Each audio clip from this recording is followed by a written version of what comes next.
Hey y'all, my name is Ann Wyatt. I started my career in workforce development with the state of Kentucky in 2010. That experience ignited a deep passion for manufacturing within me. I started this show hoping to raise more awareness around the bright outlook manufacturing careers have. Join me as I sit down with some of the manufacturing industry's most successful changemakers and learn how they're partnering people with technology. It's time to give people more meaningful work. This is Workforce 4.0. Are we recording? Okay, good. Hey y'all, welcome back to another episode of Workforce 4.0. This is your host, Ann Wyatt. I'm super excited to have Scott Gauvin with us today. Scott, how are you doing? I'm doing great. Thanks for having me on the show. It's funny because I connected with you, I think like last week or something like that on LinkedIn. And I saw your tagline on your profile and it just reads respect for people. And I was like, yes, that is the kind of energy that we need in manufacturing in all industry sectors.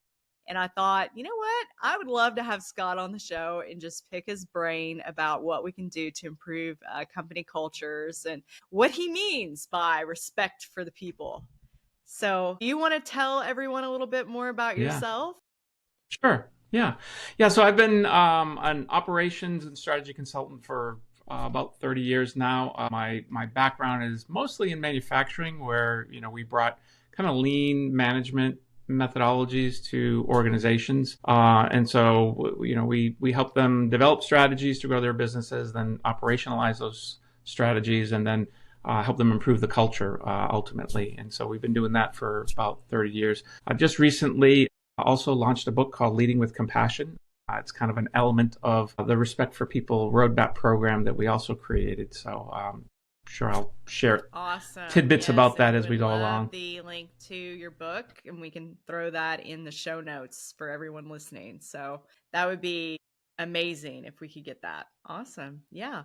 Well, Scott, I think that we had a mutual connection, maybe. And I think that person was the amazing Jim Mayer. And I think that we initially bonded over that as well. And I said, well, you're connected with, if you know that Jim Mayer, you got to be pretty good people. But, Jim loves a good karaoke event. I don't know if you knew that about Jim Mayer. Yeah, he does. He loves a good karaoke event. And I have attended one of his karaoke events. And I'm going to know, Scott, if we were out at a conference or a trade show or something like that, would you also like to come with us and do a karaoke event? So I am not necessarily a karaokeer, but if I did have to choose a karaoke song, it would probably be Soul Man. So, originally it was by Sam and Dave, and then I think it was later popularized by the Blues Brothers or something like that. It's an energetic, kind of soulful tune that people tend to know the words to, so they kind of help you sing along, especially if you don't have a great voice like me. So,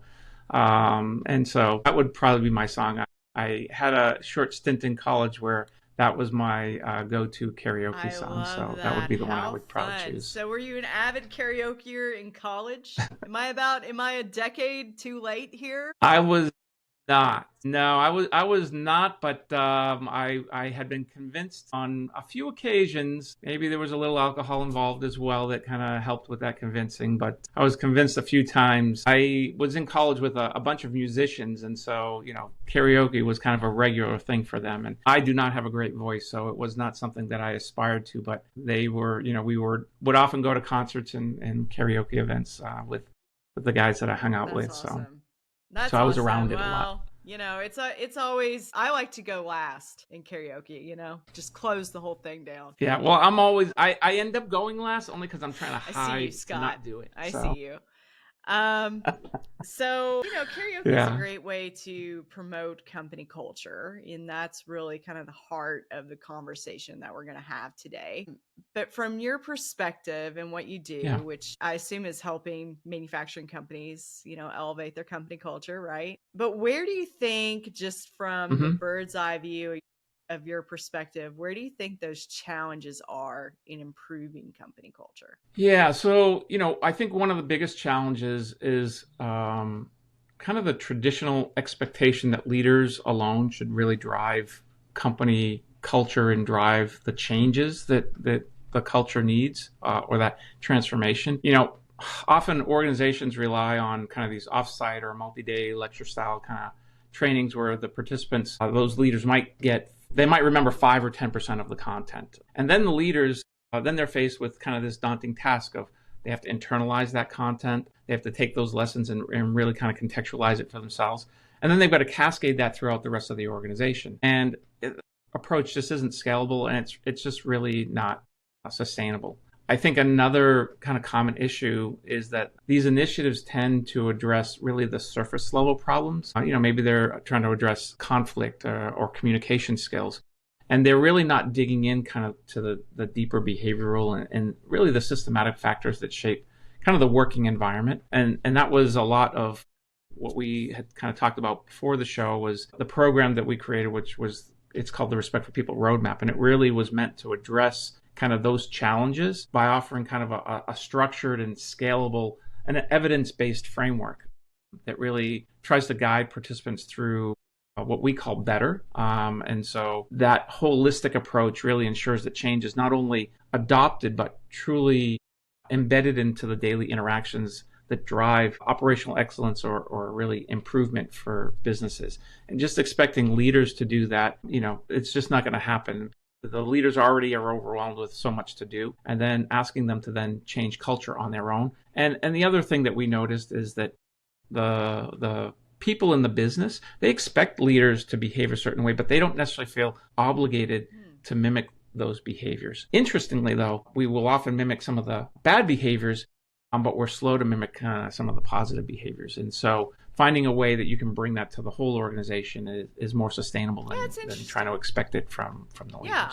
Well, so that's one of the... and I think that is interesting because how many times have the HR folks out there in the crowd, y'all know who I'm talking to. How many times have you attended a SHRM seminar or webinar or something, and it's all about, one of those topics that you mentioned, like improved communication amongst your workforce or something like that. It's really only addressing one of the pain points of that. And I think it's interesting that you're taking this holistic and psychological approach to create and implement sustainable change. And and I think that's really cool.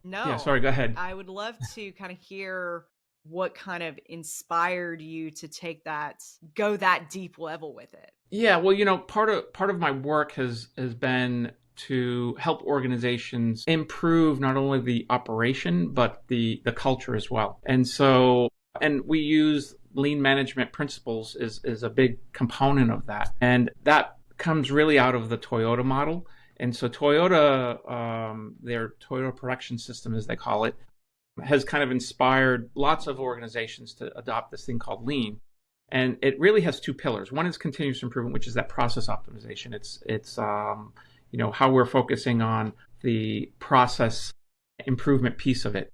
The second pillar, though, is called respect for people. And unfortunately, most of what you read about lean is all about continuous improvement. There's very little about respect for people. And part of that is because we think we already know it. We think that respecting people is equivalent to the practice of respect for people. And respecting people is really limited to kind of our individual actions. It's very situational and reactive. It's about our personal behaviors. And so as a result, those interactions, the effect of those interactions tend to be more short-term or surface level. Respect for people, on the other hand, respecting people is a component of respect for people. But respect for people is really, it's more organization-wide. It's around how we're encompassing and building respect into the systems, policies, processes, and how we're really embedding respect into the culture and practices of the business. It tends to be something that we're doing more proactively. It's more intentional. It's about fostering consistency across all levels of the organization. It tends to be more fully adopted as part of kind of the organizational structures and cultural norms. And so as a result, it tends to be more deep lasting. It really starts to create more meaningful cultural and operational change across the organization. And so and that rolls off my tongue now, but it took many years to kind of understand what respect for people was. And the problem is that most of the time we think about it from a hierarchical perspective, what leaders should do for employees. And it's a universal practice for everybody in the organization. And so we started to develop out and try to understand, well, what are kind of the principles of respect for people? And so after a lot of research and interviewing lots of people from lots of organizations that we see who are practicing respect for people, we started to kind of come to what some of those principles were. And once we understood what those principles were, we had to then put some action behind those. And so we kind of adopted 3 principles, and that was that we wanted people to engage with compassion. The second was that we wanted people to treat each other like they matter. And then the third was that we wanted people to partner for mutual benefit. And so those sound great, but how do you do that? So then we kind of had to back into what are the 9 behaviors. And so we ended up with this model that we now call the Respect for People Roadmap. And that model is the model that we use to help organizations really embed the practice of respect for people that helps begin to create this culture change. And it's something that is done not just at the senior level, but at the frontline level as well. So all levels of the organization participate in that work. That's so awesome. it's kind of universal in that way. Of course, I think that psychology and everything is very interesting anyway. And I think, from a recruiting perspective, when we're having conversations about, how do we leverage benefits, is a really great example of this, and what we can do to meet potential candidates where they are, right? It is kind of like, okay, we're cherry picking our best qualities of the company, benefits, culture, whatever. And then we're kind of taking that and we're having conversations with potential candidates that kind of assess a fit to that, right? So that's, taking this holistic approach kind of sums up, it's not one thing, it's many things. Yeah, it's a whole pile of things that have to come together and that kind of have to work in conjunction. And so that was the other thing that we saw, is that, that problem with just bringing communication skills into the organization or conflict resolution to the organization. Those are kind of ad hoc improvement efforts. And there's nothing wrong with those. Those are great things to do, but they don't systematically necessarily always connect to a shared goal at the end. And so that was kind of what we wanted to create, was a system by which we could, first introduce, well, how do you engage with compassion? How do you treat people like they matter? How do you partner for mutual benefit? And each one of those principles is building on the next. And so as an example, just engaging with compassion, there are 3 things that we look at. We want people to check their perspective. We know that we're kind of naturally wired to judge. So we want people to check their perspective. And then we move into seek to understand, and then we move into act to support. And if you do those 3 things, well, now you're engaging more compassionately with the people around you. And it almost doesn't matter where you are in the organization, whether you're a leader or a frontline employee, you're engaging, across lines, you're engaging north and south in the organization. You're engaging wherever you are in the organization, you're engaging compassionately with the people around you. So that was kind of one of the first principles that we came to when we built I want to get into the model. I do. I have a quick side quest question for you, because I am so interested in psychology, human behavior, as you can imagine, just doing what I do, podcasting, even interviewing. There's definitely a level of psychology in that. But I'm going to ask you, for just ad hoc here, what are some of the psychological influences that this model pulls from? Is it like, is it Maslow's hierarchy of needs, or is it, what's kind of inspiration or school of thought here? Yeah. Well, that's a great question. So the foundation of this program really comes about almost a statement that I heard many years ago. And the statement was that all behavior is an expression of an unmet need. In fact, that's the title of the chapter in the book, Leading with Compassion. And I kind of give my origin story of how I came to that. But all behavior is an expression of an unmet need. And, the work that I did from that statement was really starting to kind of look at, well, if all behavior, everything I do is really to meet a need. You talked about Maslow's hierarchy of needs. If all of my behaviors are coming out of trying to meet a need, well, then when I see something that doesn't quite align with what I think the expectation should be, if I can assess it through that lens, if I can say, okay, well, what is unmet need? Why is she behaving the way she is? I start to see the problem from a very different perspective. And so because I'm now looking at it through a very different lens, I'm starting to understand kind of the nuances, because maybe you're meeting your need in a way that maybe isn't the best way to meet it.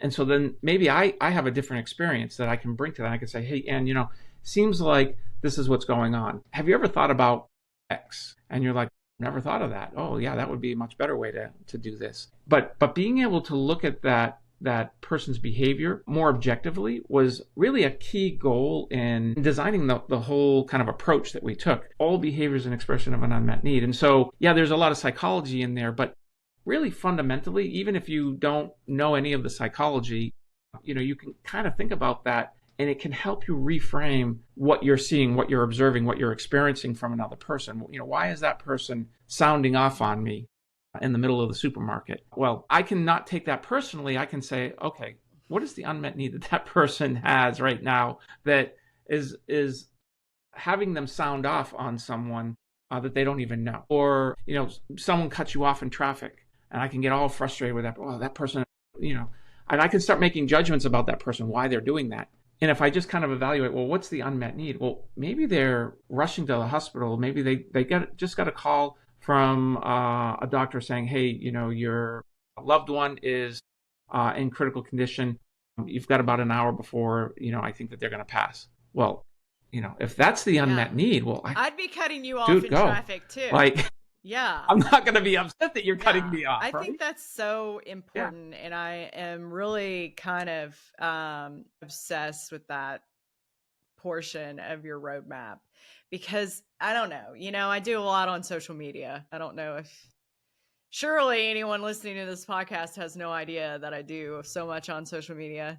Just kidding. But, I spend a lot of time there by proxy. Right. And also, I'm just a social media addict, I think. But I think that we have totally lost this ability somewhere along the line to think objectively. And I'm such an advocate for pulling yourself out of your situation. You're in the moment, and pulling yourself away from that and looking at it from a different perspective, and being able to think and analyze objectively about that situation, or maybe that, like you're saying, response from someone. Because it seems to me like that's becoming increasingly rare.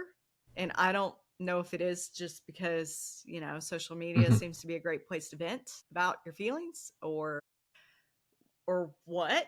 Well, there's some unmet need there, right? When people vent, that is usually a sign of some pent up frustration. And so, if you don't have lots of ways that you have learned to release that frustration or that tension or that stress, some people will use social media as an outlet to do that. And again, I guess that's okay. I just feel like sometimes we get caught up in this negative cycle from it. And from a psychological perspective, I just think it can be so detrimental. And using tools in order to teach you how to objectively think is really a valuable skill set to not only your personal life, your social media, whatever, but also your career. And I think it's really cool what you're doing with that idea for younger generations to come in and learn this tool at a very early on level in their career.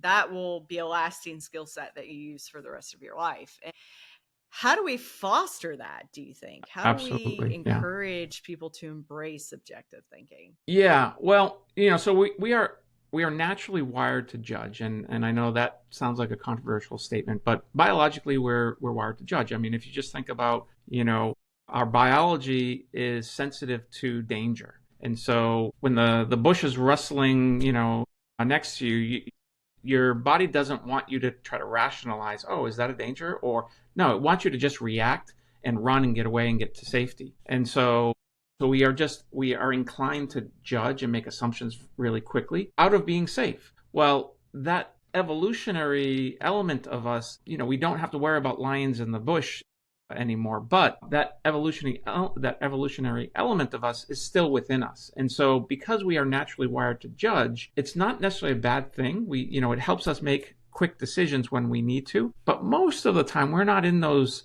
situations where speed of decision is absolutely critical. And so what we need to do is develop some tools that help us pause for a moment. And so, mindfulness exercises or reflective practices are one way to do that. Making sure that we have kind of structured feedback loops where we've got kind of a process or a methodology where we can get feedback about our thinking, or we can get feedback about how we showed up. Those are valuable. One of the things that we've designed into the roadmap is, and it's really our first behavior that we teach, check your perspective. So checking your perspective is really about challenging your assumptions and challenging maybe the judgments that you have. It's about taking a pause and checking in. So if I see something at work, for example, and I look at that behavior and I'm like, oh my God, what is going on there? That guy is just lazy. Well, we have a tool that we use. We call it tabs. And so it stands for T is what I'm thinking, is that assumption or that judgment I'm making. Is it actually true? Do I have data or facts to support that? Okay, well, I don't know that person is actually lazy. Okay, so let me move on to the A. Is there an alternative explanation that I should be considering? So it's like the guy cutting me off in traffic. Is he just rude, or is that an assumption I'm making? Well, that's kind of an assumption. It's a judgment that I'm making, right? Because I'm making that I don't have all the information, so I have to fill in and make an assumption about why he's doing that. But if I really think about it, could there be alternative explanations? Well, yeah, he could be rushing somewhere urgently to try to get a last few minutes with his loved one. Okay, so do I know the facts? No. Have I considered an alternative explanation? No. And then the third one, the B, is, have I really considered the big picture? And so if I'm looking at kind of the bigger picture, is this really something that I should be responding to, reacting to, or thinking about, or approaching in this way? If I'm really thinking about the big picture. If I say no to any one of those three things, it's a good sign that I should probably suspend judgment. And so that's our tabs exercise. And so the way this sometimes shows up in real life is, say we're in a meeting and someone says, oh, well, the customers, they expect X. Someone raises their hand and said, well, hey, hold on, can we check our tabs on this? Well, do we actually have the facts to prove that that's what the customers want? No. Could there be an alternative explanation as to why the customers are reacting the way they are? Well, yeah, it could be X, Y, or Z. Are we looking at the big picture? And so if we say no to all of those, then we should suspend judgment. And then that allows us that moment to really maybe reconsider how we respond or how we try to start solving that problem. And I can tell you, in almost every case, you're going to come up with different solutions than you would if you just reacted from your judgment or from your assumption. And so that's one thing that we're teaching people in this program. And by the way, that's valuable whether you're a senior leader or you're a frontline employee. We all benefit from practicing tabs. What do you think about somebody that, would have to react? Or, is there a way that you can ever get over that? Is that, Well, I think what's going to happen is you're always going to have that reaction. You're almost always going to have an initial assessment, assumption, judgment. The trick is, can you create a pause? That's really what we're trying to teach people is, can you create just a pause because you really only need 3 seconds. 3 seconds, is it true? Have I considered all of the alternatives? And have I looked at the big picture? It really only takes a couple of seconds. And if you can kind of run through that, and if you say no to any one of those, it's a chance to then take a pause and then move into, and it's moving into the second behavior that we teach, seeking to understand. And seeking to understand is really about listening more carefully. We often will listen for the facts, but we don't hear the full message. And I say that because there's really two parts of listening well. You've got to listen to the facts that are being shared, but you also have to listen to the feelings or the emotions that are being shared. Our brains, our prefrontal cortex will process the facts, but if you've ever been in a conversation where someone says, or you say, well, okay, I hear you saying X, Y, Z, and the person says, you're not hearing me. I'm that person, Scott. I'm like, well, I think I'm hearing you. You said X, Y, Z. Well, and so if that ever happens, it's probably because you don't feel completely heard, right? And you don't feel completely heard because really part of what you want them to hear is, yes, I said X, Y, Z, but, and it sounds like you felt this way about that. Yes. Okay, now I feel heard, because there's two parts of our brain, right? There's the logic part and the emotion part of the brain. And both parts of the brain really need to make sure that there's resonance and that both parts are heard. And so if you're only listening for the facts and you're missing the emotion part of it, you're only hearing half the message, because the emotion part could dictate how I'm hearing those facts, especially. And so one of the things that we're trying to teach people in this program is not only listening for the facts, but listening for those emotions as well, and then reflecting that back to the person. Hey, I think what I'm hearing is X, Y, Z. and this is impacting you. It sounds like it's impacting you in this way. And that person can say, well, no, that's not exactly it. It's really impacting me in this way. Oh, okay, now I understand. And so now you've got a higher level of understanding. And now with that higher level of understanding, now you can move into the third behavior, which is act of support. And we can now support them in a way that's more accurate, that's actually addressing the unmet need and how they're feeling about it as well. And so it's important that you've kind of got all those parts and pieces in place. And you know, listening is just one of those skills that everybody thinks that they listen and they listen well. And the truth is that most of us are not very good listeners. That's just the reality of it. And it's actually a skill that takes lots of practice to learn and to be able to do well. And if you do try to listen to someone, facts and feelings, you're going to realize, wow, that's exhausting. Yep. It takes a lot of energy to do that. And so especially when people are charged, that's when it becomes even more important to really listen for the facts and feelings, really try to understand what is the unmet need that's going on there. And we just, as humans, we just don't do that well. You're processing typically. It's kind of like this podcast that we're having today. Okay. The mechanics of it is that both of our recordings are recording separately and locally, right? So it's almost like when you're processing information and you're listening, you're processing it in different locations. You are processing for emotion, you're processing for facts, and then you're processing kind of the big picture. So it's a lot of work to listen. Yeah. Yeah. And that's why it's exhausting. Like if you've ever had a friend that really needed someone, they needed to bend your ear. If you are fully there for them, you are listening for the facts, but you're also listening and engaging emotionally with that person. We don't do that as much at work because we feel like, feelings don't they're there have a place anyway. At work. In fact, they do. How I feel about something, they're there anyway. And so how I feel about something, how I feel about our interaction plays a big part in how we're going to engage, how we're going to solve problems, how we're going to include others, how we're going to collaborate. So being aware of that and being sensitive to that is a critical skill that needs to be developed. To me. It is the funniest thing to me when someone comes out and they make the statement, feelings don't belong at work. I cannot help but be like, oh, okay, well, we feel very strongly enough to make that statement. Like the irony, So to me, like feelings are there anyway. They don't probably hold as much weight to me when I'm analyzing information, processing information, as like the facts hold weight. But to try to say, we'll skim over the emotions. Feelings, no. Okay. But I just think that's really funny. Yeah.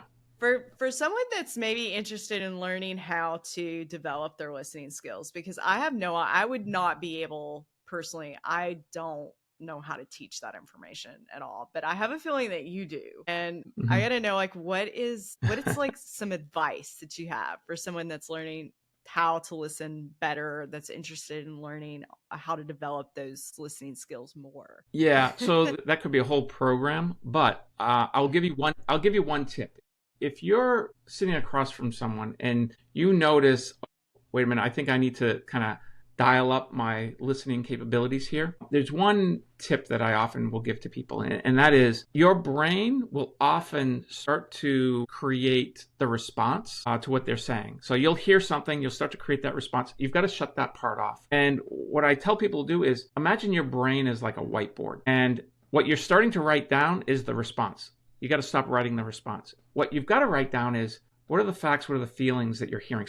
Try to write that on that whiteboard in your brain. It's going to require you to kind of tune in a little bit more. It's going to allow you to also stop writing your response or stop trying to create the next question that you want to ask them. And what you're trying to do is write down, okay, what is it that I'm hearing facts? What is it that I'm hearing? Write down in that whiteboard of your brain. What are the feelings? And then the goal is to then share that back with that person. If you can do that, well, man, you're like 70% of the way there. That's like the best thing you can do to become a better listener. If you can do that, you can always tell the person, okay, did I get that right? And they say, yes. Okay, give me a second. Let me think about that for a second. Now you can start writing your response. And the other person, because they feel validated, they feel seen, they feel heard, they feel valued because you got it, they will give you that space and that time to come up with your response, to come up with that next question. It doesn't have to roll right off your tongue. And that's a big mistake that I see that people make when we're kind of in these listening exchanges. The more important thing is let that person know that you heard them, that you see them, and that you value them. And you're doing that by sharing back with them. This is what I think I heard, and here's how I think you're feeling about that. Is that correct? And when they are validated by that, they're going to let you know that. And then you can take a moment. Okay, give me a moment to think about that for a second. You'll think about it, and then you'll come up with a response. And I guarantee whatever the response is that you come up with is going to be a whole lot better than whatever you were coming up with in the middle of what they were saying. I love that. So that would be my short lesson. I love that advice. Very good. Yeah, and really the impacts of active listening. We talk about how that drives culture change and how that leads to retention and recruiting, ROI there. All the time. But in your experience and what you've seen, is there a direct correlation just to confirm that? Yeah, there's lots of research out there that says 60 to 70% of people don't feel seen, heard, and valued at work. That's kind of terrible if you think about it. Most people, 2/3 of people, do not feel seen, heard, and valued at work. They don't feel appreciated at work.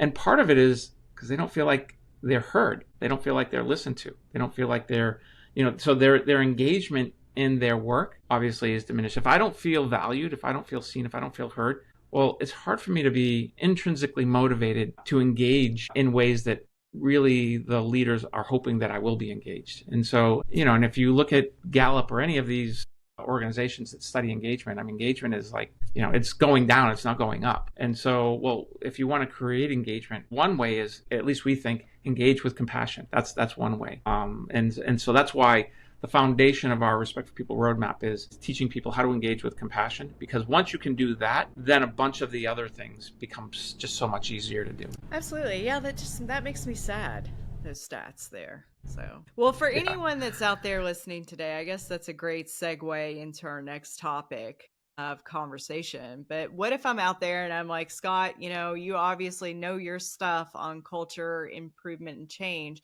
but I'm ready to start taking action on this today. What are some things that employers or HR folks, CEOs, what are some things they can do today to get started implementing culture change? Yeah.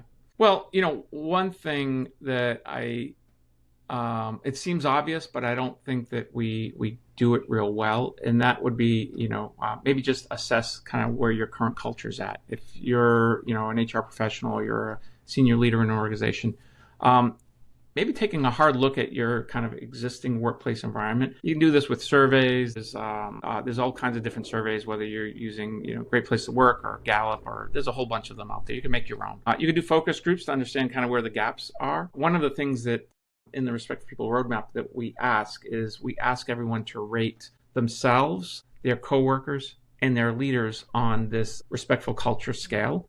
And so we give them this scale and we say, okay, plot yourself. Where are you on this scale? And they'll kind of tell us where they're at. We then ask them, where are their coworkers? Where are their leaders? And what we find is really interesting. Everyone will rate themselves generously, and they almost always rate everybody else lower. Now, from a statistical perspective, that can't be true. Everybody can't rate themselves high, but rate everybody else lower. And so what that tells us is that there's a gap. There's often this gap. And so knowing where the gaps are, that's probably the first thing I would. The second thing that I would do, here's a real simple exercise that we do at the beginning of all of our meetings. We call them temperature checks. And so at the start of every meeting, there's 3 simple questions that we use to really connect people, and kind of we're trying to connect people on a personal level. And so the first question is, how are you feeling? And we use the Gottman Institute feelings wheel. We kind of put that up and we let people kind of look at that and say, okay, so where are you on this? And you don't have to use that, but that question really helps capture kind of the emotional state of each team member. And it offers you some insights, not only into kind of where they're at, maybe even where their well-being is at, but it also kind of gives you just some insights about that person. So that's the first question. How are you feeling? So everyone says kind of what they're feeling. The second question they answer is, who or what are you grateful for? And so sharing gratitude not only kind of boosts morale, but it also releases oxytocin. Oxytocin is that hormone that connects people. And so it just kind of starts to foster a positive atmosphere that really benefits everyone. Certainly when you express gratitude, you get an oxytocin boost. But when you even hear someone express gratitude, you also get an oxytocin boost. So by everybody doing that, you kind of get this little bit of a boost. And if you've ever done that in like a group, like a team building exercise, if you've ever done that in that type of environment, it's like a little high, man. It's like, you know what I mean? It just gets you so happy to just be around other people that are positive and expressing that positivity. And it's like, look at that. Love that. Yeah. Yeah, and it's a great way to kick off a meeting. And then the third question that we ask is, what's distracting you? And the reason we ask that question is because acknowledging something that's distracting you really kind of helps clear the mental clutter, allowing kind of the people to really focus better and also feel supported as they address whatever the thing is that they're supposed to be getting their mind around. But it allows you for a moment to kind of put those distractions aside because you voiced them. And so those are the three questions that you could implement this tomorrow. How are you feeling? What are you grateful for? Or who are you grateful for? And what's distracting you? Those three quick questions, you go around the room, everybody kind of shares that. It really sets such a positive tone for the meetings. So that's probably the second thing that we could do. The third thing, if I was to kind of just pick one more, is identify a couple of behaviors that are critical for that organization or for that culture, or what are the behaviors that you think are the ones that you want as demonstrations of that culture, and work to find ways to get people to model those behaviors. And so it's one of the things that we focus on a lot in the Respect for People roadmap is we've got 9 behaviors, and we have practices and ways of helping people actually practice those behaviors, because it creates this bidirectional, this positive bidirectional loop. Like you've got individual behavior, and my individual behavior influences the culture. And so if my individual behavior is negative, well, I'm influencing a negative culture. And then the effect of that, the bidirectional effect of that, is that others are experiencing that. Whereas if you can embed a positive behavior into that bidirectional loop, that positive behavior, that expression of gratitude is an example, that starts to inform the culture, and then others receive that. And so that starts a positive bidirectional loop. And that is essentially one of the ways that you can transform culture. So modeling whatever those positive behaviors are that you want to see in your organization, that's, maybe be the third thing you could do. And you could start doing that almost tomorrow. Kicking me off today. Keep losing internet with all the crazy weather. No, I love that. You know what? I really want to backtrack though. Influence with positivity, that idea. Really quickly. Do you think there's any like science based? I feel like that kind of goes back to like oxytocin and gratitude. It's got to be connected at some level chemically with either that or dopamine or something. But I just feel like the power of influencing positively is a huge easy gain on culture. Yeah. Well, so certainly, we will often learn behaviors by those that we observe. So when you go into a new workplace, there are a set of standards or a set of behaviors or a set of ways of being in that workplace. And so you learn those by observing others. You maybe you learn those explicitly. You've read the handbook and they explicitly tell you. But most of the behaviors that we learn in the environments that we're going into, we learn by observing others. And so being intentional, being scientific about saying, hey, we're going to practice this behavior. Well, what happens is you get something called social proofing. If you want to get into the psychology of it, you get something called social proofing. And that is where, as you're seeing these behaviors demonstrated, I'm getting social proof as I'm watching you do that behavior. And then let's say I'm doing a different behavior. You're getting social proof as I'm doing the behavior. The example I give is, let's say there's a homeless person on the street, and there's 5 or 6 people ahead of you. The first person stops and gives that person some money. You're probably, 10% likely to then give money. Well, then the second person gives some money. Well, now you've got a little more social proof, so now you're like 20% more likely. Well, then the third person does it. Well, now you're up to like 40% more likely to do that. The fourth person does it, then the fifth person does it. Now you're the sixth person that comes. You are like 90% more likely to give because you've got social proof of multiple people doing that behavior. And so you are more likely to do that. And so part of what we've done with the Respect for People roadmap is that's how we've designed the program. We've designed it around this idea of social proofing. And so as we're taking you through mindset shifts, but also these behaviors that we're teaching, we're designing activities so that we're creating social proof in that culture of those behaviors so that others are seeing it. So even if they're not in the program, they're getting the social proofing of those behaviors. And it's an amazing thing. And so this is one of the ways that we're able to come to creating culture change so quickly. This is awesome. So because we're tapping into the science of social proofing. That's what I dig in for. A little behind the scenes.